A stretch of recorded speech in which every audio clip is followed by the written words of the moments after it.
What is up, everybody? We're live. We're on time as well. It's me, Mangone. I'm talking some MLB with my guy, DC, on a nice little Friday night. As Steve Boynton likes to say, the Friday night fireworks. I know he is on his cruise, so he's having a good time. I'm covering for stats because he's got the MMA. If he's going to the MMA event, we got a big card this weekend, so a lot going on over here at Run Pure Sports. We got DC in the building, of course, like he always is, giving some MLB winners. But DC, how is your Friday go? It's going well. It's better seeing your strange face, Mangone. It's been a while. I think since baseball season started. I don't think we've done a show. You've been in the NBA streets. I've been focused on baseball. And yeah, these baseball shows, I'm on a lot of them. They start on time. I can't speak for anybody else or any other sports, but we get these baseball shows going when they need to get going. And filling in for Stats and Boynton today. And, they're not easing us into this Friday. 12 games to talk about. I think a really, really fun slate, and hopefully end up picking some winners when it's all said and done. Yep, that's the plan. Let's pick some winners. Let's have a good time. And, of course, we'll hang out with the chat. Rome is in the chat. He says he's new to MLB DFS. You got any advice? You got an hour's worth of advice coming out for sure. So, also, hopefully we have some advice if you guys are sitting here for an hour. Hopefully a little bit of advice at least. Yeah, we will do our best to help. We got Mr. Taco saying happy Friday. And, good to have you guys here in the chat. Daniel Mardoff ready to make some money. DC, how did you feel seeing me on the show schedule? I was going to say it's been so long. I was like, I didn't know if I was going to get a sarcastic tweet from DC, like, oh shit, I got to do a show with Mangone. Got to listen to him mispronounce all the baseball names. Like, what's the number on mispronounced baseball names by me today? You know what? I did offer to host the show, but we gave it to you, and that might put you on the hot seat on trying to pronounce some of these games when you're introducing them. So we'll see how it goes. But I was thinking that earlier when I was kind of digging through and looking at some of these tricky names that I know there's no chance you're going to get them right on the first go around. So I'll set the over under on mispronounced names at 5.5 on the show. How's that sound, man, going? That sounds good. Uncle T said my blinds are moving a lot. You're right. The AC is bumping in here. It's been hot. I don't, DC, would you agree? It's really turned over here in Colorado the past week or so. It's gotten hot out here. It's actually been really cold. You live more or less over near Kansas, so maybe we have different climates. But it's cold and rainy for the last week, so I've been looking forward to some more sunshine. But it does seem like it's changing today just a little bit. You know what my problem is. I'll say I've been in the house because I can't walk. So and I'm on the second floor, so it's always hot. I don't know, but yeah. All right. Well, Uncle T, great observation. Keep watching the blinds. And he's got the over for $100 on the names. Yeah, the names is going to be fun. We'll see how I do. It'll be a good time. We'll be watching that. If you're having a nice tasty drink, maybe a tasty Coors Light, like our guy JT Hayes, take a drink every time I mispronounce a name today. All right. We got a classic rivalry game today. Boston Red Sox, New York Yankees. I will go through the weather real quick before we start off. Listen, I saw someone in our Discord chat, and they said, what do you think of the weather today? Listen, there's only one spot I'm really watching for. It's that Cincinnati weather game. Uncle T could give us boots on the ground with the Cincinnati weather, but I'm not that worried about Boston and New York's weather. We'll see. Obviously, it gets closer. We'll be in the Discord chat breaking that all down for you guys. We got Warren. We got Walker Buehler on the mound, which Walker Buehler, I do like attacking him and those Yankees bats in that stadium. It doesn't seem like a bad spot to take some chances on some of these bats here, DC. Definitely a game that you could see, being on the winner of tournaments today. It's got an 8.5 total, so it's not a low total. It's not the highest on the board, but I think it's got to be in play. It just depends. Do you have the money to afford some of these expensive price tags in this game? No one's scared of Warren or Walker Buehler. Maybe make a case you could even play them in GPPs for their ceilings. I think there's a lot of ways you can go in this game. What's your thoughts on this one, DC? Yeah, we were early on the Warren train, or at least I wasn't on him last start against the Dodgers, of course, but prior to that, we had used him a bunch of times. He has in some good matchups, faced the Rockies, pitched in Seattle, and really pitched well. He does miss bats. He is a talented arm, but I agree with you. I don't think this is a spot to use Will Warren. He does look to me, and the stats bear it out for the most part, like someone who's going to have some pretty big splits, righty versus lefty. I think in the long run he's going to struggle against left-handed bats, against left-handed power, and this Red Sox lineup, I think, sets up pretty well against him with that top three of Duran, Devers, Abreu. You can go down to some cheaper lefties in the middle of the lineup, Abraham Toro and Marcelo Meyer, if you want to go in that direction to complete the five-man stack as well. But it is those top three that I like the best. Decent Yankees bullpen behind them. And, Red Sox, Yankees, I would anticipate both of these teams turning to their good bullpen arms if this game does stay close. So I don't necessarily see, a huge shootout, two-way shootout in this game. But, if I'm looking at Warren versus the Red Sox, certainly we lean on the Red Sox bats. Also, a very hitter-friendly umpire in this one. So it could be even tougher for the pitchers to be efficient to go deep into the game. So I do like the Red Sox bats, but it is the Yankees, I think, that are the primary consideration here. Walker Buehler going for the Red Sox. I just do not think Buehler is going to be good. I mean, he hasn't been good. I think it's not going to get any better for him going forward. Very hittable, gives up a lot of hard contact, a lot of home runs. And that's a tough spot, a tough way to pitch. Get a lot of fly balls against this Yankees team that obviously has a ton of power, a fair bit of strikeouts too, but a ton of power. And it is going to be very friendly hitting conditions in Yankee Stadium. So, the nice thing about the Yankees when they set up with against these mediocre right-handed pitchers like Walker Buehler, they've got all that left-handed power, Grisham, Bellinger, Jazz Chisholm, Jason Dominguez, Austin Wells. But then, of course, they have the best right-handed hitter in baseball sitting among them in Aaron Judge. So you can kind of, play the stack multiple ways, see what fits. If you're really in on the Yankees, you can even mix and match those outfielders, Bellinger, Dominguez, Trent Grisham. I kind of view them more or less as all interchangeable. So a lot of different ways you can play this stack, but I do like the Yankees a ton here, and I'll be pretty surprised if they leave this game without a couple home runs to their name. So in on the Yankees, they are on my short list for stacks. Red Sox, more of a mini stack / semi-contrarian option. It looks like not many people are going to go that direction against Will Warren and the Yankees. So certainly a good first game to kick it off. No interest in either pitcher, and then it is the Yankees bats that I think are the best plays in this game.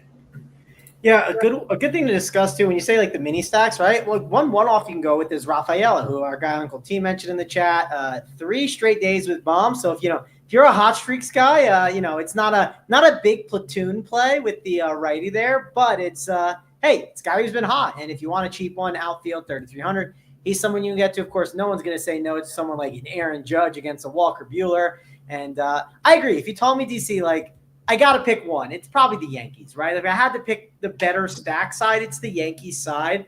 But either one can work there.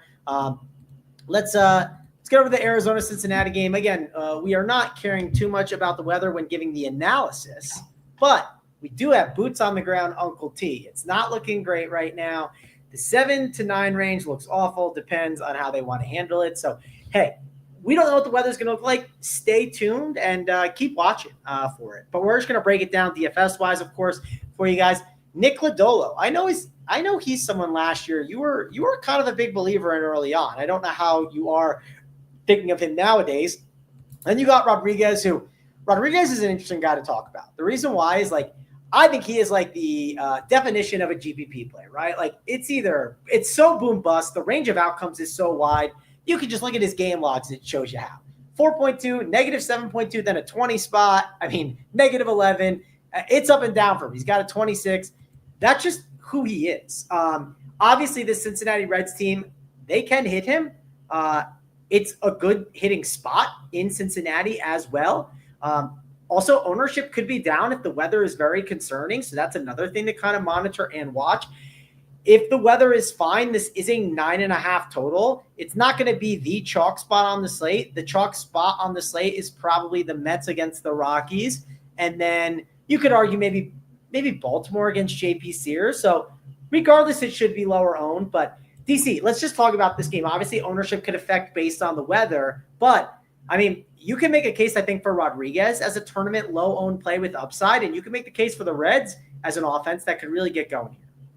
Yeah, so first on the weather, I do think there is some risk for a late start or potentially a delay in this game, but I do feel pretty strong that they will get this all 9 innings in when it's all said and done at the end of the night for D-backs and Reds. Obviously, a couple hours here before lock. Don't want to, declare this game completely safe, but I am going forward operating under the assumption this game is going to play. I'll adjust closer to lock if I need to.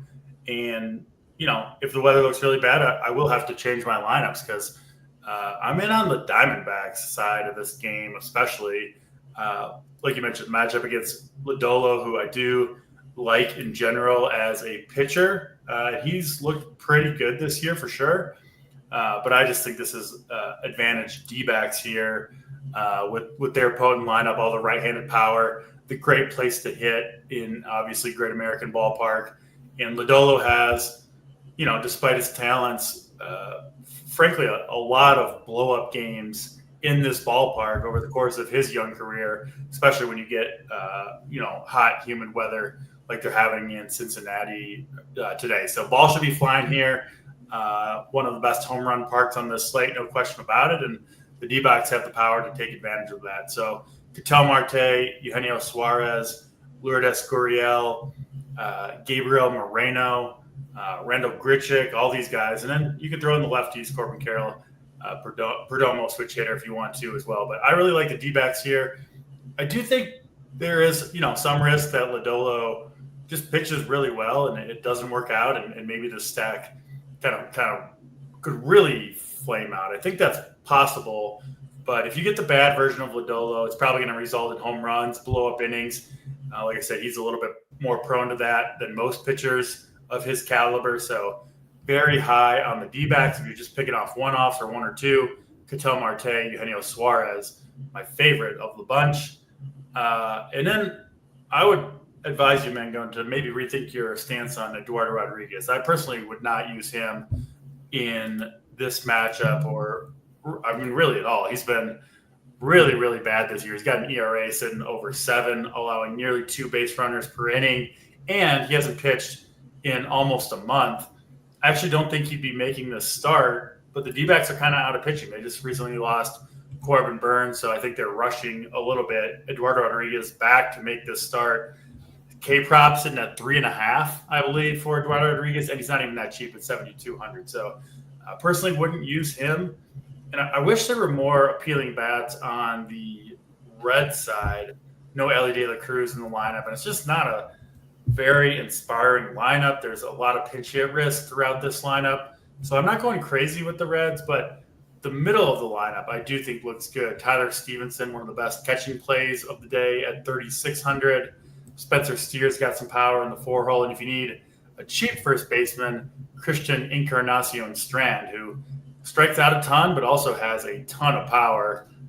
Good spot for him against Eduardo Rodriguez, who I don't think is very good anymore and probably rusty coming back from injury too. So I'm not going crazy with the Red stacks, but those 3 guys in particular, the 3, 4, 5 holes, Stevenson, Steer, Encarnacion, Strand, all look really good to me. Yeah, I'm with you. I'm probably not playing Rodriguez. I'm just saying, like, there's guys you can pick and choose that have upside, right? Like, I guess there's Ben Brown. You could, we'll get into all these guys, but now we're doing better. Ben Brown over Eduardo.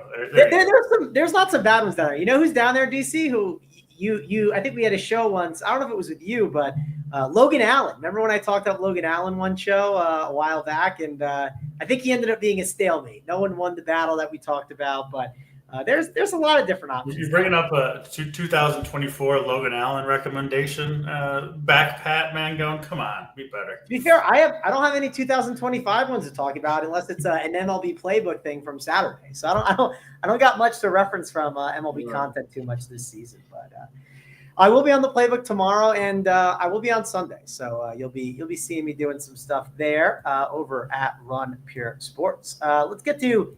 There we go. Right. What a great transition, DC. Right to Logan Allen and Mr. Colton Gordon. I don't know much about this guy. He's had 4 starts. Cleveland isn't really the offense I think I'm dying to attack. So he is 6,500. Logan Allen is 6K. I mean, if we don't like the pitchers, naturally, you should probably like the bats, right? But like, is this a spot that we want to love? It's only an 8 total. Like, I don't know. This feels like maybe it's one of those like weird games that we just stay away from and we kind of just call it a day. Maybe I'm wrong, but what's your thoughts on Houston and Cleveland? Yeah, there's not very many pitching-friendly environments on the slate. It does look like a slate that mostly shapes up for a lot of runs to be scored, but this is one of them. Going to be in the mid-60s, some wind blowing in on a park that plays pretty pitcher-friendly in conditions like these. So this is a spot where, I was kind of looking at maybe going to pitching. I can't do it with your man Logan Allen against the Astros. Actually, kind of like the Astros stack a little bit against him, that right-handed power, the full right-handed lineup that the Astros roll out there. I could see giving Logan Allen some trouble. Combined last 2 seasons, 374 xWOBA allowed from Logan Allen to right-handed batters, along with a 221 ISO. About as high as numbers as you're going to see, and that's over 120 innings against right-handed hitters. So these Astros set up pretty well. Problem is, it's a team that they don't really run a lot, and they're probably going to need home runs to get there. And it's just not a great park to try to go out to left field for hitters. So I still do like the Astros some. A little concerned that, just the upside isn't likely to get there, but I will have some Astros mixed in. They maybe make for better plays as one-offs. Cam Smith down there in the 7 hole has a ton of power. He's one I'm looking at. Short sample size, but he's mashed lefties so far this season. Astros really haven't faced many of them, but I do think you can look at most of the hitters in the Astros lineup, specifically 1 through 7. All do look good to me. They're definitely my preferred offense in this game. And going over to Colton Gordon, bearing the lead a little bit, I guess, but I do like him. We'll get to Ben Brown. He's my favorite cheap pitcher by a lot. But in second place is Colton Gordon. Gordon's definitely a pitcher I'm willing to use. If you're trying to get the full 5-man Mets stack, or trying to get Judge or Ohtani into your lineup, or maybe you want Tarek Skubal or Schwellenbach and they're expensive, I do think Colton Gordon can provide relatively safe salary relief to get there. And he's been better than I expected him to be. The overall surface numbers don't look that great, but the strikeout to walk ratio looks pretty good. The underlying metrics look okay. He's missing his fair share of bats, throwing a ton of strikes. And like you mentioned, the Guardians, I think, still have kind of a reputation as a contact-oriented team, and they certainly are at the top. Guys like Colton, Steven Kwan, Jose Ramirez don't strike out hardly at all. But the back half of this lineup, big strikeout rates against left-handed pitching. Arias at 35%. Big Christmas from Kenzie Noel's at 30%. Will Wilson, small sample size, 35% on the year against left-handed pitching. Daniel Schneemann, left versus left, 32% against left-handed pitching. And then Austin Hedges all the way down there at the bottom in there purely for his defense, 36% strikeout rate against lefties over the last couple of years. So I think Gordon's got a chance here. There's also not a ton of power to hurt him. I do think in the long run, right-handed power is going to do a lot of damage to Colton Gordon, but the Guardians just don't have a lot of it to worry about, and it's a good place to pitch. It all sets up pretty well, I think, for Colton Gordon. I think he's one of the better point per dollar pitching options on the slate, and looks like he'll be relatively low owned as well. So I do like Colton Gordon quite a bit, and I think the Astros get the job done in general in this game. Yeah, we'll say the prices on the Astros are kind of nice, especially if you want to get like those righty heavy guys like Christian Walker, 3,700. I know that's always not a bad price. Caratini, I will call out, for a catcher, right? He's got some power and pop. He's cheap. You got Paredes and Pena. I know Uncle T mentioned in the chat. He has been crushing in that leadoff spot. And then, of course, I always have a soft spot for Jake Myers. I feel like he's, I've hit some of his big games over his time. So he's got some huge power for cheap. If this game was in Houston with the short left field port for these Astros bats, I'd be quite a bit more interested in them. And then also conversely, wouldn't really like Colton Gordon in that park. But in this park, it does reduce my interest in the Astros bats, but raises, of course, my interest in Colton Gordon. Yeah, more we talked, I'm definitely interested in the Astros a little bit. So I'll look at a lot of those righties there. Let's get to the pitcher you want to talk about, DC. You want to talk about Ben Brown. I know when you and I did a lot of these shows last year, you and I were punting at pitchers a ton and trying to get these cheap guys that show ceiling games. And, of course, Ben Brown, he fits that mold really well. Did it last game against Cincinnati. Problem I have, DC, is like when I take these cheap pitchers, I kind of want the matchup to be ideal. I don't know how ideal Detroit is, right? Maybe I'm wrong, but this team has definitely been really solid this year. You also have Tariq Skubal on the opposite side where you can just game stack the pitchers up if you want.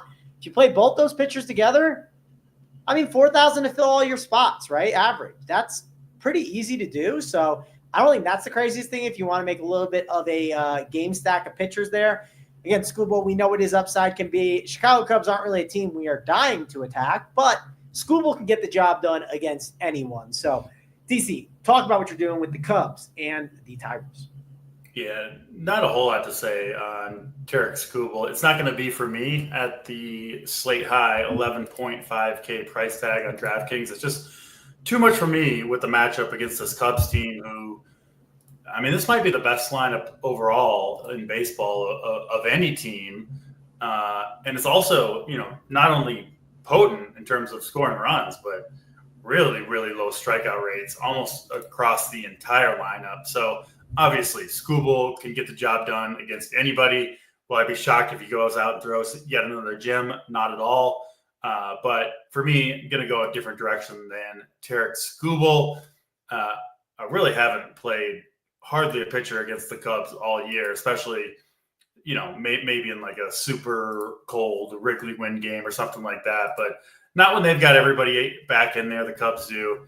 I don't think this is the best spot to use Tariq Skubal, and he'll still be popular. Megan, that's part of the thing is I don't think he's getting quite the ownership discount that he should get just because it's Tariq Skubal. He's been incredible. People love paying for pitching in general. It's not a great slate for pitching overall, and so people are going to play Tariq Skubal. I'm not going to go there. I'm also not playing any Cubs, so kind of a double avoid on the Skubal versus Cubs matchup. Other side of it, Ben Brown, been high on him. His stuff is electric. He has a 2-pitch pitcher, fastball and knuckle curve, so he is a little bit prone to getting hit hard when he does give up contact just because, when he falls behind in the count, hitters are able to just kind of sit on the fastball knowing that he's basically got to come in the zone with it. And so he does give up his fair share of contact. Fortunately for him, he's not pitching in Wrigley Field with the wind blowing out. This is cavernous Comerica Park where fly balls go to die. So I think this is a pretty good spot for Skubal or for Ben Brown to attack aggressively. There are a lot of strikeouts to be had against this Tigers lineup, even if they do have quite a bit of power now, especially in the top half of the lineup. But I think this is advantage Ben Brown in this one. He's also got just absolutely elite outfield defense behind him to hopefully chase down some of that hard contact that he might give up against the Tigers that probably, for the most part, will stay in the yard. So I think it makes a lot of sense for Ben Brown here. 7K, way too cheap for his talent level. Matchup and park put together, I think, look good overall for Ben Brown. And all things considered, once you factor in ownership, price as well, he is my overall favorite pitcher of the slate. He will be my highest owned pitcher that I use tonight. Ben Brown, we'll be rooting for him tonight. Yep, I like the Ben Brown call. Joe A with the funny comment. Where fly balls go to die, I'm in, right? Just obviously kidding, but probably hit 3 home runs tonight. Will the Tigers? But that's all right. Yeah, incoming Kerry Carpenter, 3 bombs. Here it comes, but let's get to Kansas City and the Chicago White Sox. We got Martin on the mound against Seth Lugo, and I mean 8 for Seth Lugo. It's not my favorite price tag, but hey, the matchup's good. It does feel a little expensive. I don't love his upside. Martin, of course, Not dying to play him as a cheap option. He has shown his spots where he's done well, but I don't think a spot against Kansas City is really it. But those are the two pitchers. The bats, I'm not dying to play either. This game kind of feels a little bit like that Houston-Cleveland game when I first said, hey, I'm not that interested in it, but after our conversation, I liked Houston a little bit more. Maybe you can talk me into something here. I don't see a lot that I love, but what's your thoughts on Lugo and Martin in this game? So starting with Lugo, he was initially on my list, but I did end up cutting him, playing 5 lineups on DraftKings. He's just outside the cut for me. A couple guys up top that I like better. Obviously talked about Ben Brown. We'll get to 2 more expensive pitchers as we go through this slate that I do like better than Lugo. I do think Lugo will pitch well. I think he's, frankly, a pretty safe option. This White Sox team just has no power really whatsoever anywhere in the lineup. So I do think Lugo will be fine, but I'm, worried, I guess, that it's going to be, 17 or 18 fantasy points, something like that. Not sure it's going to be quite enough with a couple of these pitchers in good spots. So Lugo, that $8,800 price tag is, like you said, that's at the very top end of what he is as a pitcher. So I'm not crazy about paying it, even if the matchup overall is, of course, very good against the White Sox lineup. But I'm fine with Lugo. I certainly wouldn't cut him from your pool if that's who you're watching the show. It's not a recommendation against him per se. It's just, I think there are a little bit better plays that we'll talk about going forward. On the other side, though, I'm very much in on the Royals stack, which I'm normally not. Me and Boyden kind of have a history of laughing at all the Royals chalk that's shown up throughout the season so far. Seems to normally not come through, but I think this spot could be different, and it doesn't actually look like they are going to be as chalky as they sometimes are. They get Davis Martin here, who, of course, is not any good. You can play lefties, righties against him. It'll be the White Sox bullpen, perhaps the worst in baseball following Davis Martin. Pretty good hitting conditions in right field. In Chicago, going to be around 70 degrees for this one. And the Royals, they're cheap for the most part. Bobby Witt, of course, is expensive, but outside of him, leading off, Jonathan India, 3,300. You've got Garcia, 3,600, I guess, not that cheap, but Pasquantino, Salvador Perez, and Jack Caglione are all in the low to mid 3K range. So I like this Royals team, specifically that top 6. I'll probably leave off the bottom 3, Waters, Rave, Isbell. I'll give those people the nod wave. But the top 6 of this lineup for the Royals look really good to me. Essentially no pinch hit risk from any of those top 6 as well. So you get 9 full innings of at-bats against the White Sox pitching staff in good conditions at a good price point, and I don't think too much ownership. To me, the Royals make quite a bit of sense as a full 5-man stack on this slate. Sorry, I was on mute. But DC, you won't believe it, but I was going to call him Jack Caglione. I was going to say it pretty accurately. So I was going to ask you. You had it, yeah. Yeah, I got that one good. He's a bomber though, right? I've heard he's got a lot of power. So obviously for 3,600, sure he hasn't shown up yet, but he might here soon. And I'll tell you this: it's better than investing in Drew Waters, Isbell, or Rave. Definitely play Caglione if you're going to play any outfielder from the Warriors. I know they're not the same price, but find a way. Don't save your money to play Drew Waters or something. All right, that's enough of that game. Let's get to Toronto and the Minnesota Twins. And how I miss DC talking about the Twins. He always loves to talk them up, even though they're terrible. And this is a spot where he might be interested, right? We got 2 pitchers in there, Lauer and Schultz. Bailey Ober will be out there, which I don't know if DC is going to be too interested in Bailey Ober, but 7.7, it doesn't seem like a bad price for the upside of him. Problem is the matchup, right? Do we actually want to attack Toronto? Toronto's never a team I feel like we want to attack. Not really a team we want to load up on and stack either. I know they did win a GPP earlier this week, putting up 11 runs or something crazy like that. They also got guys like Alejandro Kirk, who's 3.2K in the 4-hole. That's a really nice appealing price tag. Bo Bichette, looks nice at 4-2. So there's definitely like nice price tags on these Toronto options. But DC, will you be playing the Twins today? Will you try to convince me into the Twins tonight? You're in luck, Mangone. I will not try to convince you on the Twins today. I'm sure those days are coming as NBA winds down and you join us for more and more baseball shows, but not today with the Minnesota Twins. Blue Jays going with Paxton Schultz to start this game. I think he'll only go maybe 2 or 3 innings, but he's been really, really good in a limited sample size. So I think he's got a good chance to start the game off well. I don't think you can really play him even at 4K, just not going to pitch long enough.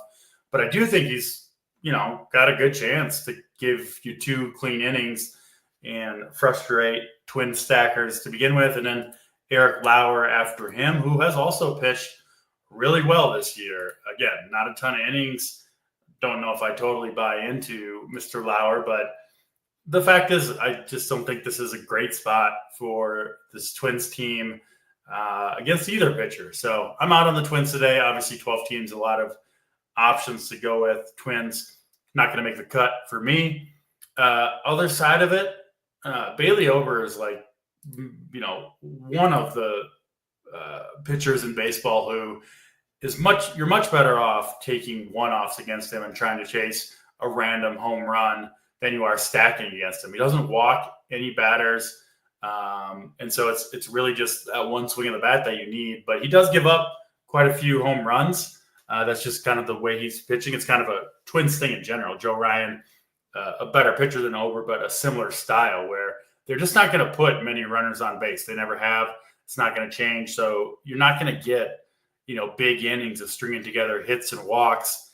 That's not how you're going to score fantasy points against Ober. It's going to be with the long ball. So I wouldn't exclude these Blue Jays power bats from your, whether you're on SaberSim or whether you're hand building. Guerrero, Addison Barger is probably my favorite of the bunch at 3,400 big power from the left side. But yeah, I think stacks, 5-man stacks are pretty much off the table for me against Ober. Really just mixing in, maybe 1, maybe 2 power bats if you want to go in that direction, but certainly can just avoid the spot entirely if you want to as well. Ober versus the Blue Jays doesn't look good really for either side of it to me. This doesn't seem like a matchup for Ober against that contact-heavy Blue Jays team. Don't really see Ober getting the job done with a big score at that $7,700 price tag. I'm on mute again. I keep messing up. I'm not in normal regular season form, as they say. But Joey asked, do balls die in mini, DC? And I would agree they probably do. This is not really a hitter-friendly park. Would you agree? It's pretty neutral once you get the warmer weather. So 70 degrees. If you look at like the overall park factors for the year, it rates as a pitcher's park, but that's a large part of that is because they play in freezing cold conditions in April and into May, and then again in late September. So on a day like today, a well-struck fly ball got a good chance of getting over the fence today. All right, let's get on over to the next one.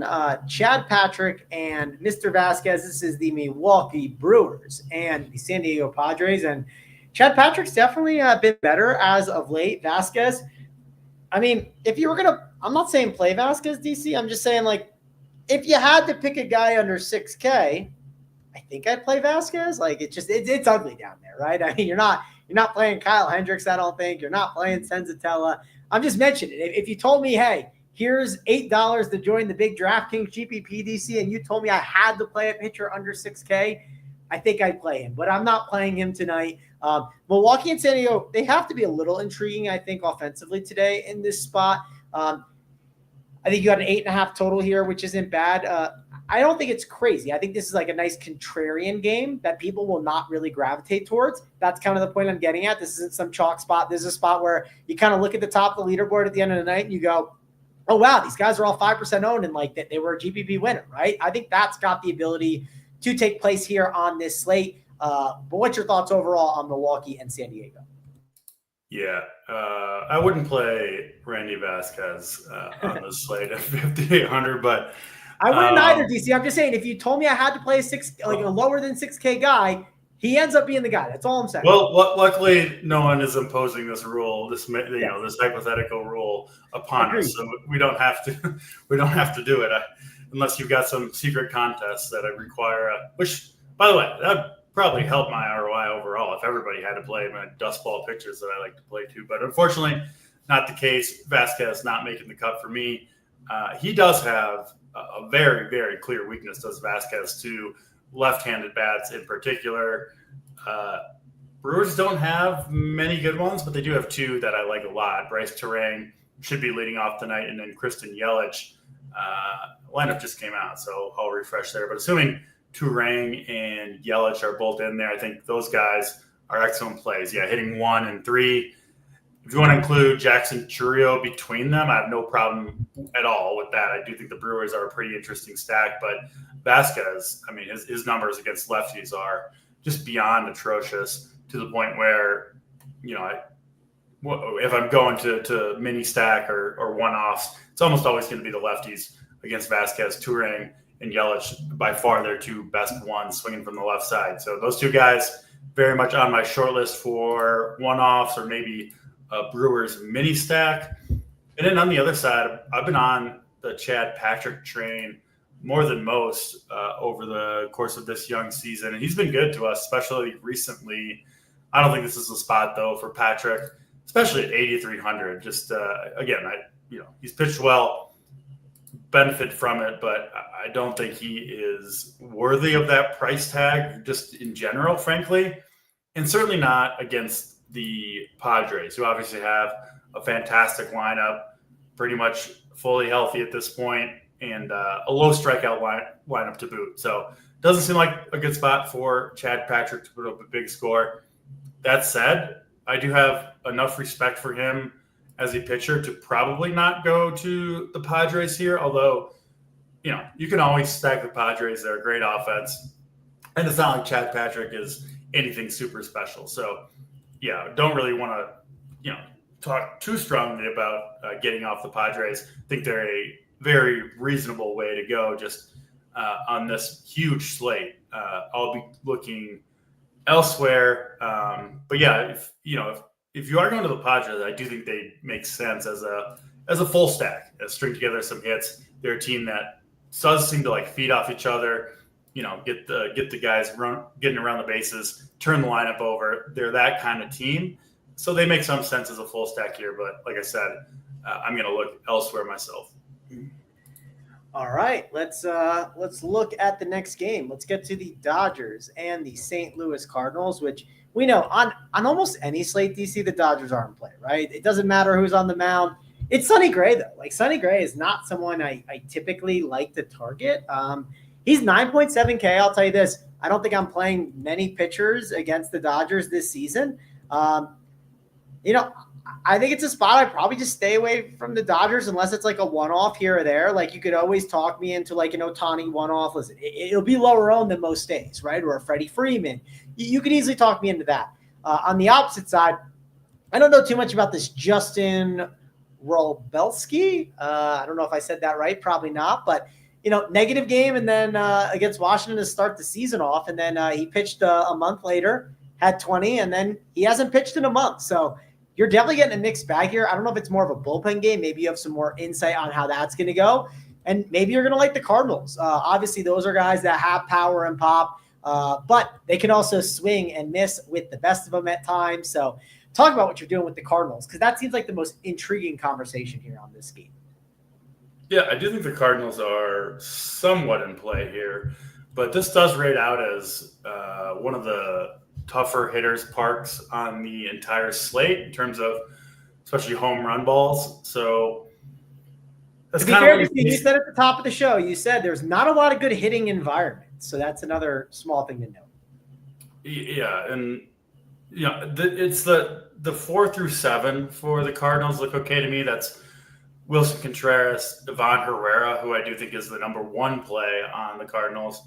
Arenado has always crushed lefties. And then if you need a cheap outfielder, Ryan Velalde is at 2K. So that's a little stack in the middle of that lineup that I don't mind, but certainly not a priority play. Robleski does get hit really hard by right-handed bats. So I do think the power potential for home runs is there for the right-handed power hitters on the Cardinals, but it's probably going to be 4 or 5 innings for Wlesky and then a really strong Dodgers pen after him. Just don't see the Cardinals ultimately being the winning stack today, even if they do some damage. Now, could easily see one of these guys putting up 20, 25 fantasy points with the long ball. So, yeah, one-offs, maybe mini stacks are fine for the Cardinals. I certainly wouldn't go crazy with it. Even if they do get off to a good start, wouldn't be surprised if this stack fizzled out in the second half of this game once the bullpen gets in there. So I guess kind of lukewarm on the Cardinals. And, yeah, I agree with your analysis of the Gray versus Dodgers situation, essentially spot on, I think, where there's no way I'm playing 9,700 Sonny Gray. Jake Swales, I see you on the Sonny Gray train. Maybe you're seeing something that I'm not, but I don't think this is a spot to use Sonny Gray against a healthy Dodgers lineup. And, yeah, as always, the GOAT, Shohei Ohtani, elite one-off. Don't really care about the matchup, perceived tough matchup against Sonny Gray for him. He can run on Sonny Gray. And, when you lead off the games, like Sonny Gray doesn't want to start the game walking Ohtani. So Ohtani's going to get his pitches to hit to get going. And we know he can nuke anybody. Just incredible what he's able to do. So Ohtani at the very top of my list for one-offs if you can fit him. Freddie Freeman would be the second option that I would go to as a one-off. But Ohtani is definitely the preferred play between the two just in general and tonight in particular. So no Dodgers stacks for me. Mostly Ohtani will be my exposure to that lineup, and then might mix in some of those Cardinals I talked about, but won't be to a crazy amount. And, yeah, neither pitcher, Gray or Wlesky, going to be on any of my lineups tonight. All right, 4 games left. You guys can hit that like. We would appreciate it, obviously, and subscribe to the channel over here at Run Pure Sports. Again, we got tons of content this weekend. MMA, huge MMA card, DC. I don't know. You know who's on the card. Let the people know the big card that we got this weekend. Yeah, we got the double title fight.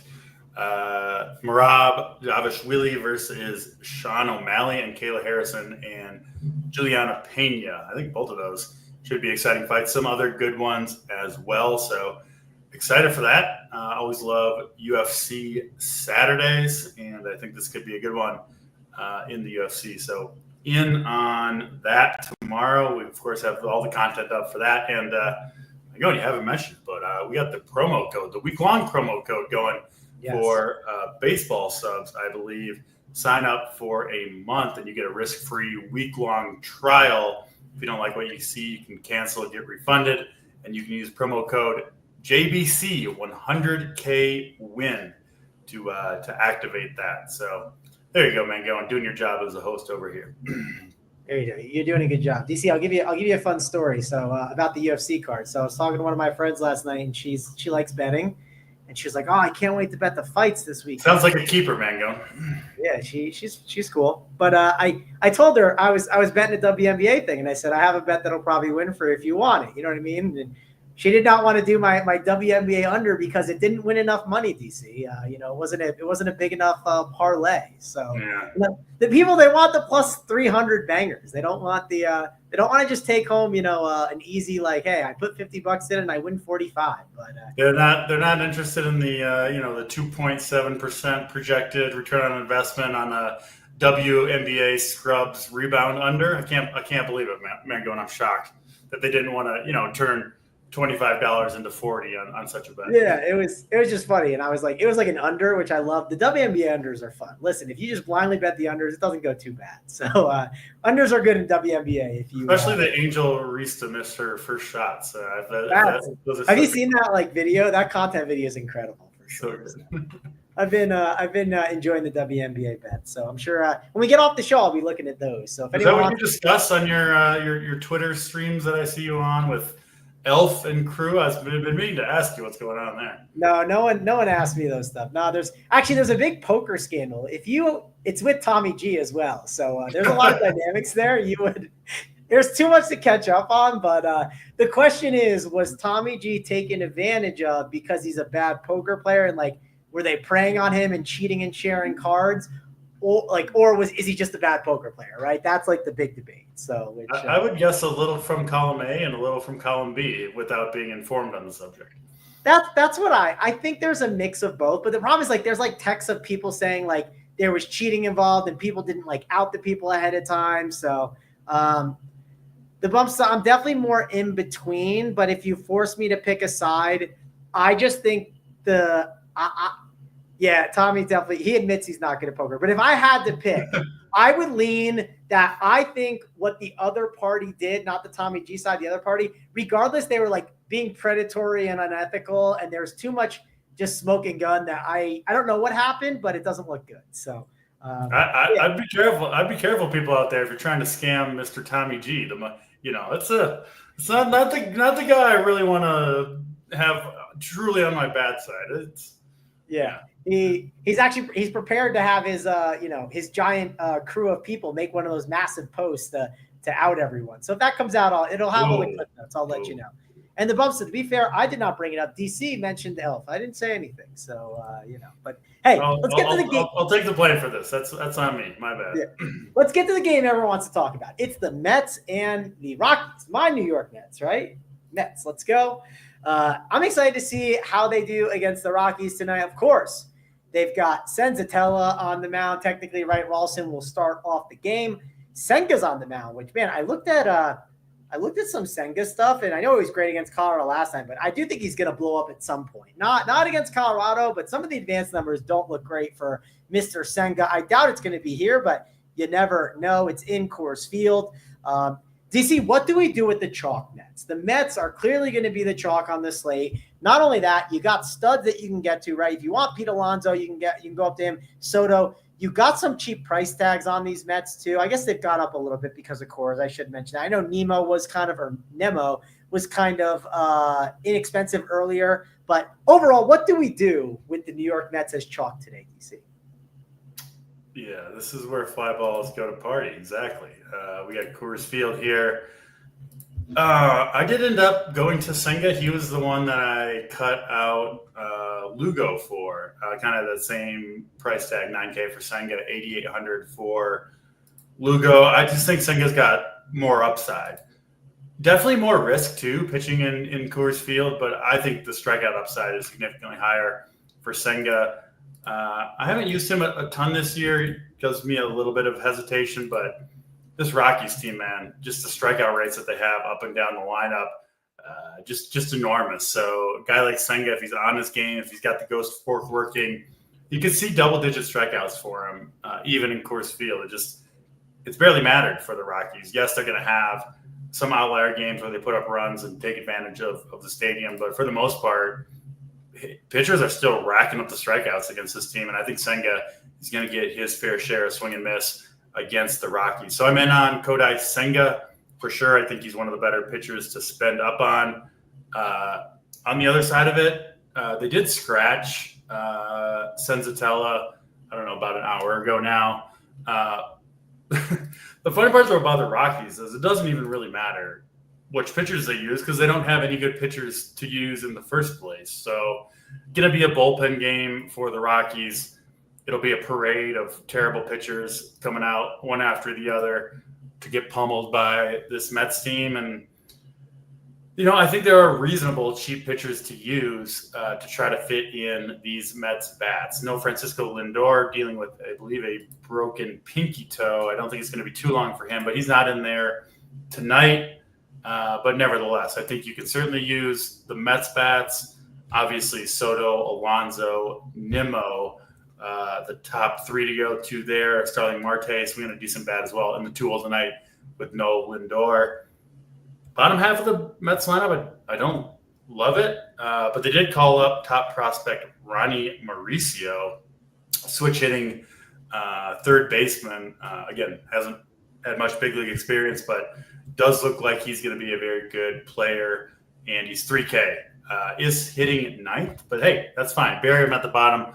We'll get him at lower ownership. I think he's an awesome play, Ronnie Mauricio, if you need a cheaper third baseman. And wraparound stack makes some sense for this Mets team too. Could even start with Alvarez if you wanted to go Mauricio and in the top 3, something like that. But yeah, this Mets team, got to expect runs here. It's Coors Field. It's a good lineup, terrible pitching staff, all adds up to a good spot. And obviously, if you take price and ownership out of it, pretty clearly the top offense on the slate before the games are played, at least.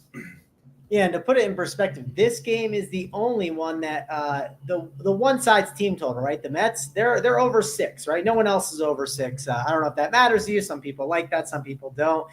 The entire team total is at 10.5, which actually is the same as the A's in Baltimore. Obviously, that's more so the Rockies side dragging that down and the Mets side dragging it up. But hey, it's just worth mentioning if you care about that. I know that's something Big T has like some stuff that he doesn't care about. I know he's listening. He does not care about the team totals for the only, like the Mets only, right? He cares more about the full total.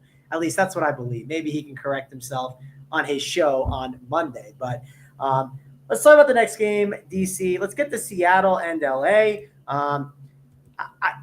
I typically hate playing like bats in LA. It's not typically a spot that I like to get to. The team total, or not team total, the entire total on this game is 9.5. So that's a pretty healthy total. Part of the reason is who's on the mound? Kyle Hendricks. I thought Kyle Hendricks would have retired 2 years ago. I don't know how he is still just going out there and just throwing like he's a pitching machine. You got Bryce Miller, which, listen, Bryce Miller has not been great this season. Angels, they've surely popped off, I'd say, over the past couple of weeks. They've had some, solid spots.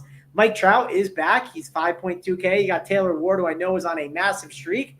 I don't know, DC, you look at this total, and it just seems like this game should maybe get a little bit more respect than you'd think. Like if I told you Angels in Seattle, I don't think you'd expect a 9.5 total typically, right? These normally sit at like 8 or 8.5, even with bad pitchers on the mound. So maybe this game's got a little bit of juice to it. What's your thoughts, though, on Seattle and the Angels? Yeah, Bryce Miller's been riding the struggle bus a little bit this year. Missed some time due to injury, came back last start, didn't look great against the Twins, only made it 71 pitches, 3 earned runs over 4 innings.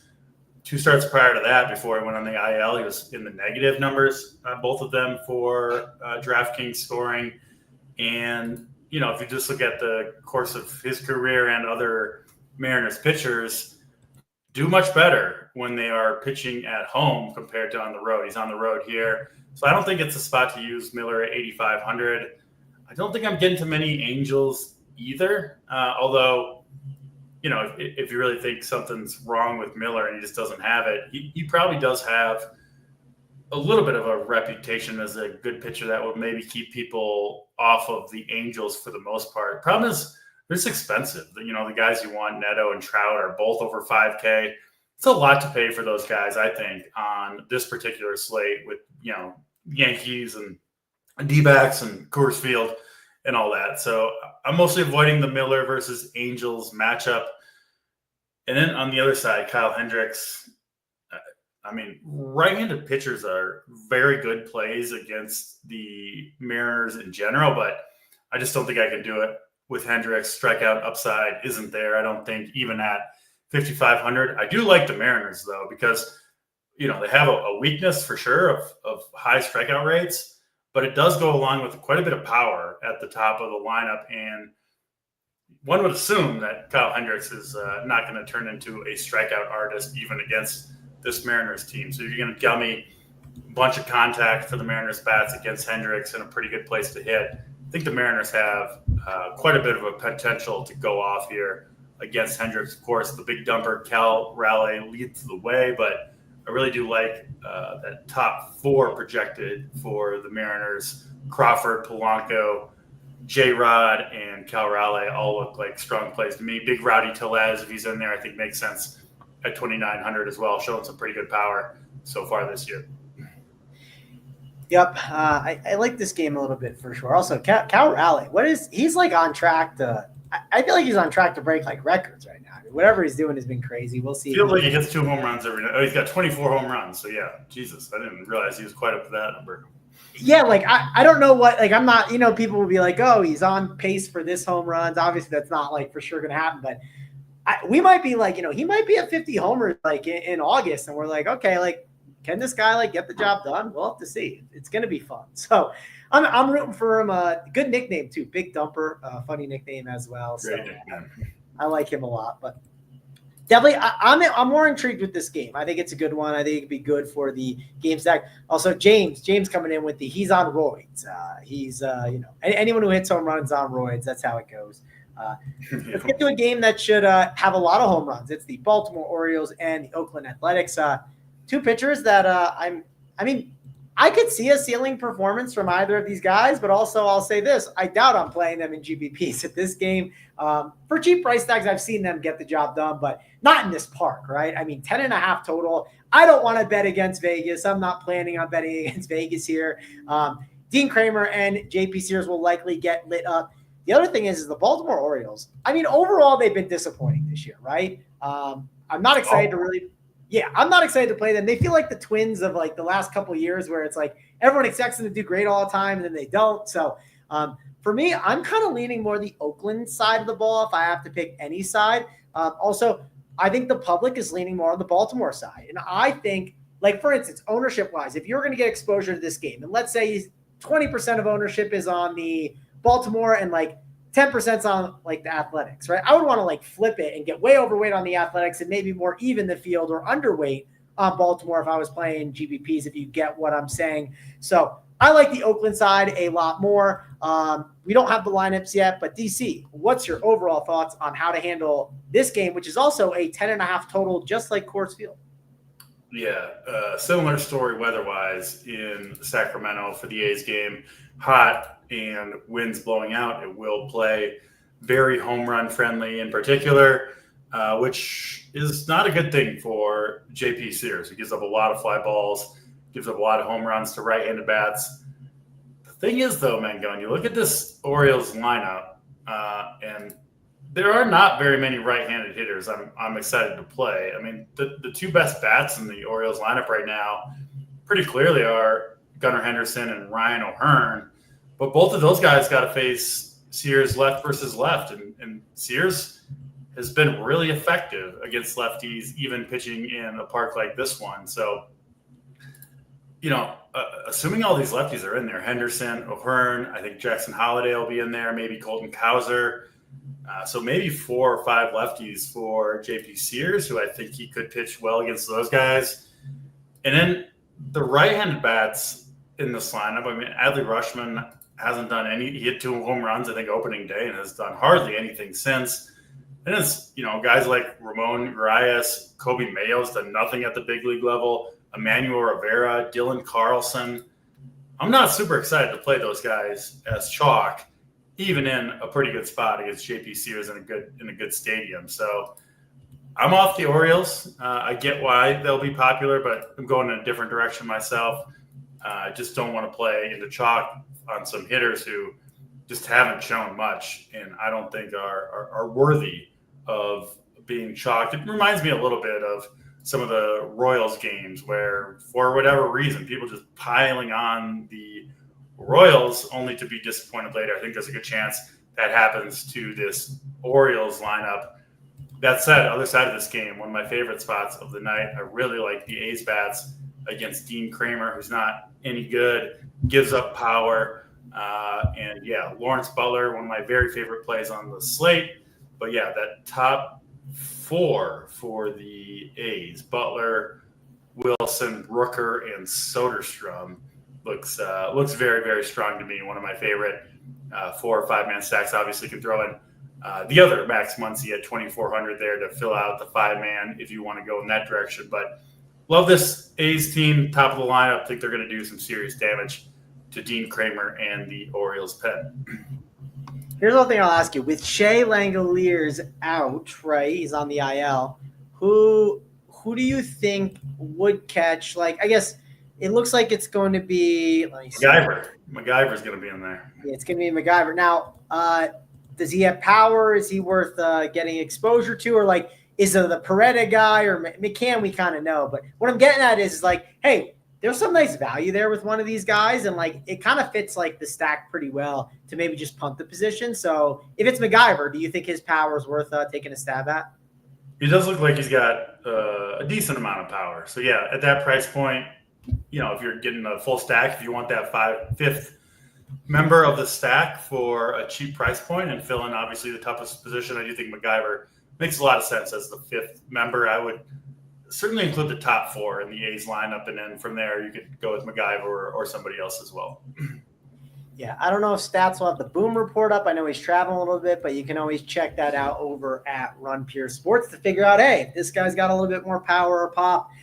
Some of these like unknown guys, right? I don't know much about MacGyver. So I'm in on maybe taking some stabs at him at lower ownership. Again, I like punting catcher, right? There's certain positions where it makes sense to punt and it makes sense not to. So I'll be looking at that. Let's get to the last game of the slate in DC. We got to talk about Spencer Schwellenbach at 10K. We know he's got great upside, pretty good spot here against the Giants in San Francisco. The weather tonight, wind's blowing out a lot, right? 18 degrees, but it is 61 degrees. And we know the wind isn't that big of a deal there in San Francisco. So Schwellenbach looks good. Birdsong at 8.6K. I'm not dying to get to him. I wish he was a little bit cheaper. Maybe I'd consider it. But overall, I think it's Schwellenbach for me, and then I don't like any bats. But what's your overall thoughts here? Yeah, pretty much the same weather every game in San Francisco. Always cool. Always looks like winds or I guess the winds are blowing out, but it just doesn't really matter.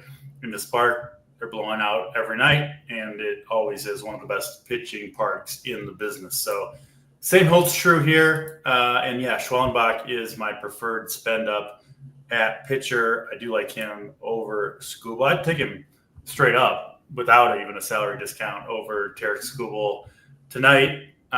So yeah, with the $1,500 difference and I think lower ownership, I personally think he's a far better play overall than Skubal is. He is on majority of my lineups is Mr. Schwellenbach. Just a fantastic pitcher who I still think is a little bit underrated, frankly, by the public. I still think there's even better stuff coming for Schwellenbach. We've been very high on him all year long, will remain so, and did have his best velocity of the entire season last time out. That game came on a little bit of extra rest, and so will this one. So I'm wondering if there maybe is a little bit of something to that for Schwellenbach pitching with an extra day's rest. Expecting him to, frankly, go out and get the job done tonight. I think he's going to go deep into this game. And, yeah, him and, of course, Ben Brown, my two preferred pitchers on the slate.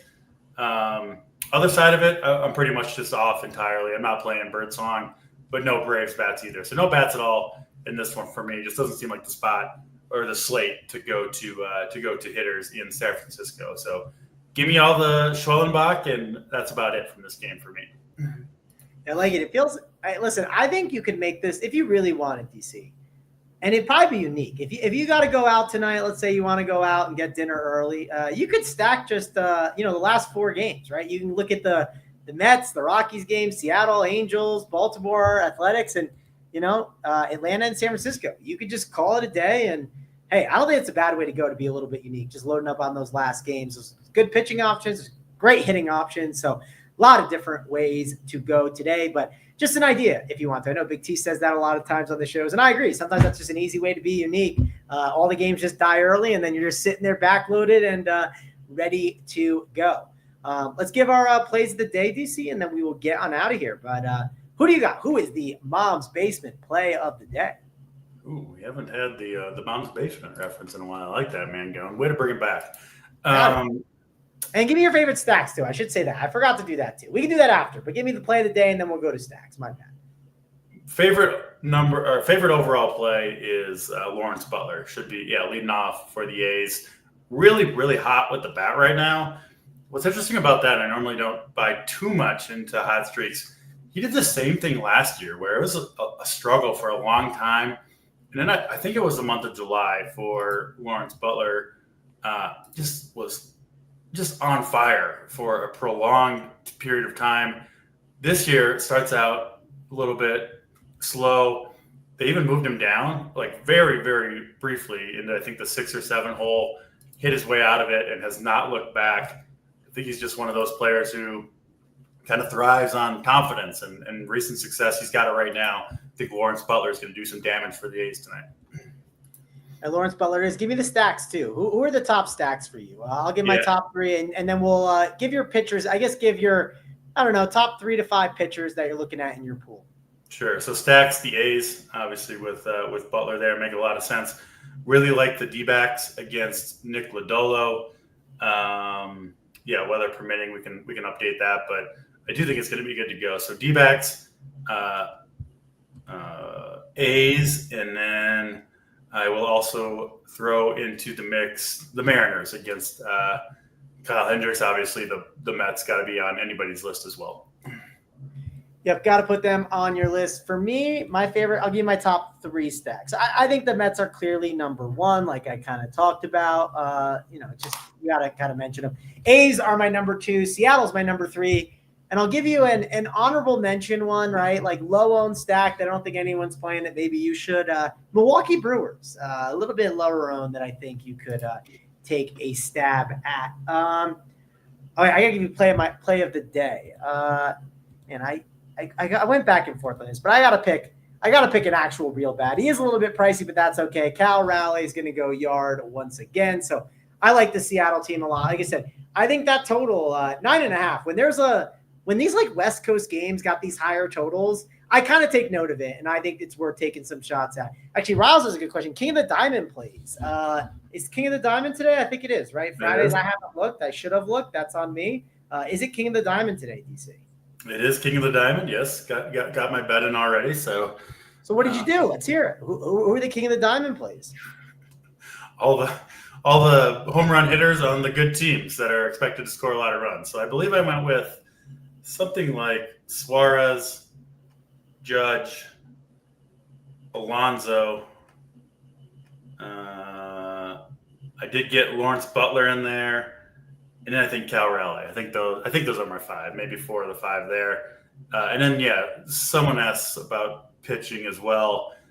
To me, on DraftKings, this is a slate where there are two very clear best pitching options today overall, and it's Schwellenbach and Ben Brown. So those 2 guys are on the vast majority of my lineups tonight. Mixing in a little bit of Senga as well, but Brown, Schwellenbach, those are where I'll be staking my money on this slate. Yeah, I like that. I think a lot of my King of the Diamond plays are coming from the late games. They'll come from like Seattle. I'll take some stabs on some LA ones, right? Like maybe I'll go with like a Joe Adell or like a Jorge Soler at the bottom of the order a little bit, just to kind of take some stabs at that. And of course, the Athletics, I'll be probably mixing some Lawrence Butler on there. I'll get my King of the Diamond parlay in there. DC, I'm limited all over DK, but they allow me to finally bet the King of the Diamond. So DK, get my DK partner, the good people at DK. You love to see it. Yes, I called my VIP rep. I made a complaint. I said, listen, I don't understand why you even offer it to me. Stop offering it to me then. And he said, that's fair. We'll talk about it with the people, and they got the job done. So all right. The good friends at DraftKings got the job done for us over there. That is going to wrap it up for us. Thanks a lot for joining us here on the show. Obviously, we got the MMA show this weekend. We got NASCAR content. We got it all over here at Run Pure Sports. But for me, Mangone, and DC, we'll see you guys later.